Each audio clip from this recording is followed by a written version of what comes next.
I looked at the death records for, I think it was 1940, for the whole U.S., and I was able to find, with the census, one of the questions they asked was whether you were hooked to the grid. So I looked at the cities, and I looked at state by state for all the deaths, and I compared those that had the grid and those that didn't. And there's just amazing differences, which have all disappeared since the mid-50s, when the rural areas finally caught up to the urban areas in terms of electrification. And there's a paper in on my website about this. It's historical evidence. In fact, I'll go look it up at my brother. And if you look at state by state, place by place, you find that all causes death rates were much higher in the electrified area. The cancer rates and everything else was, except one cause of death, and that was auto accidents. That was no different in electrified and non-electrified area, which made people. So Sam, are you saying that basically that all of these illnesses since the electrification of this country is related to electricity? Absolutely.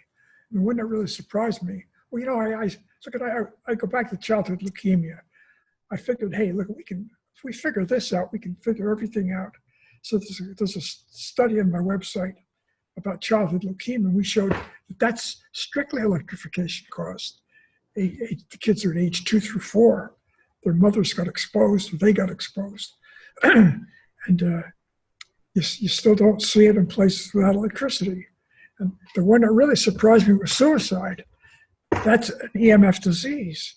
And if you looked at rural areas in that study, they just didn't have it in the unelectrified areas until they electrified. Like if you looked at the Northeast, which is first electrified, it had all the causes, the cancers, diabetes, heart disease. Heart disease is another interesting one. That's another EMF disease. Who would believe it? I couldn't get the stuff published. I had to publish it in European papers. So tell me, what is the resistance?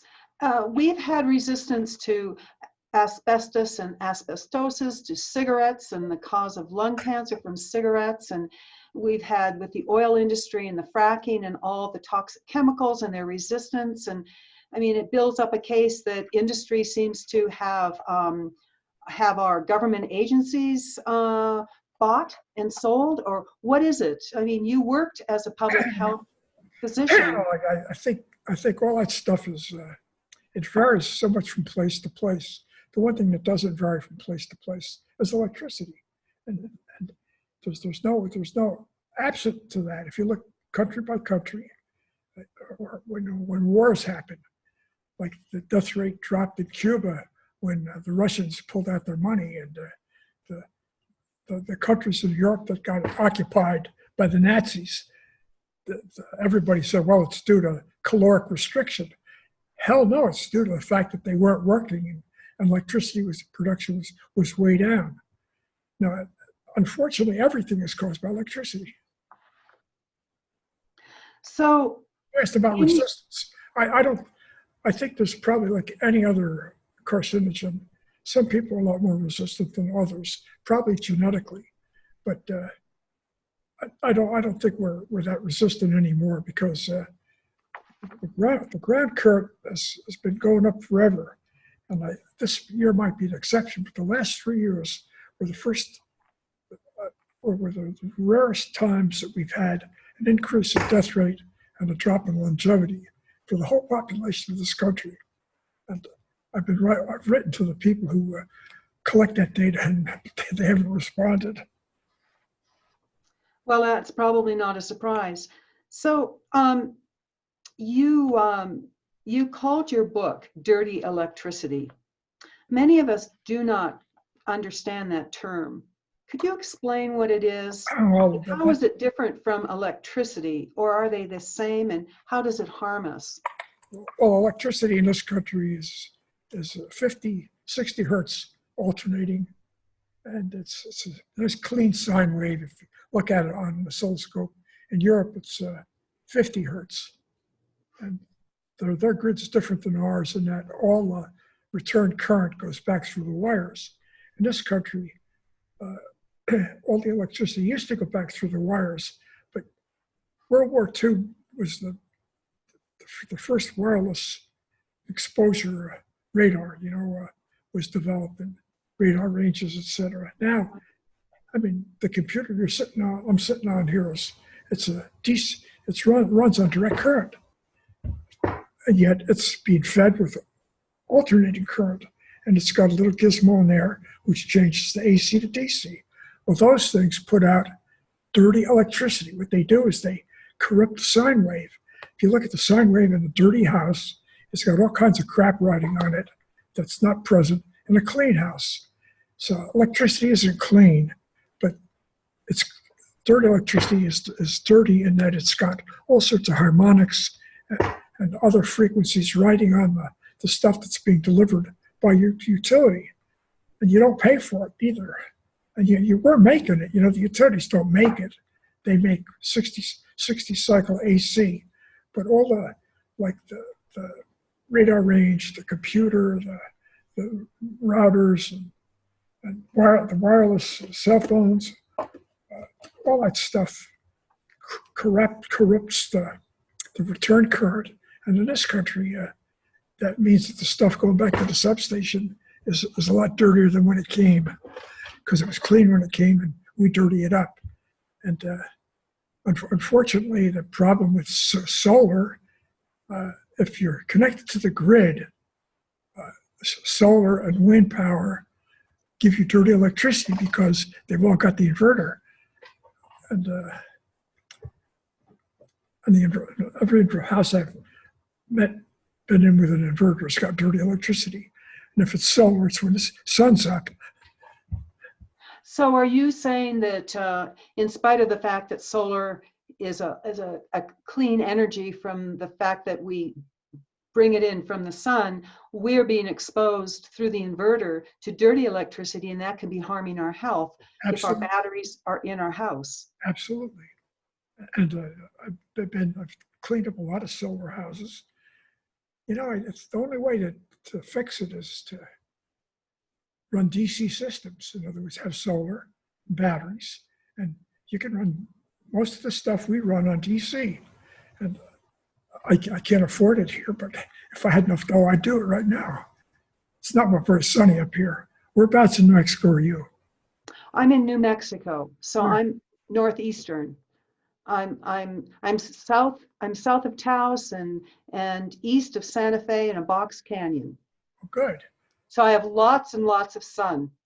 Actually, I had to move my computer because the sun was coming in so strongly. And this is just a small amount of sun. It's washing me out.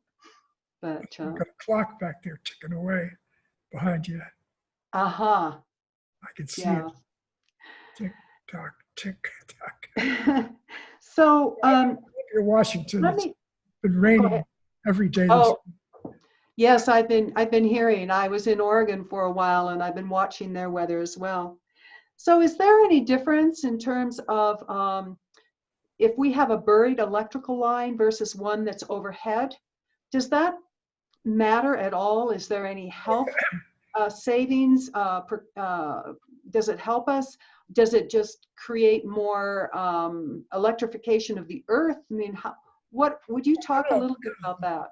The buried power lines don't put any electricity in the earth because they do. You get the same exposure by distance. So if you're sitting or standing on a buried power line, you're getting exposed just like if it's overhead, only you're closer to it. But the great advantage of buried power lines is people don't crash into the telephone poles that carry them. That's a huge advantage. And they don't wash out, and they don't get blown down. Like every year since I've lived here, out in the sticks with all those woods around here, we've lost power. And once we lost it for 2 weeks, that's bad on your freezer.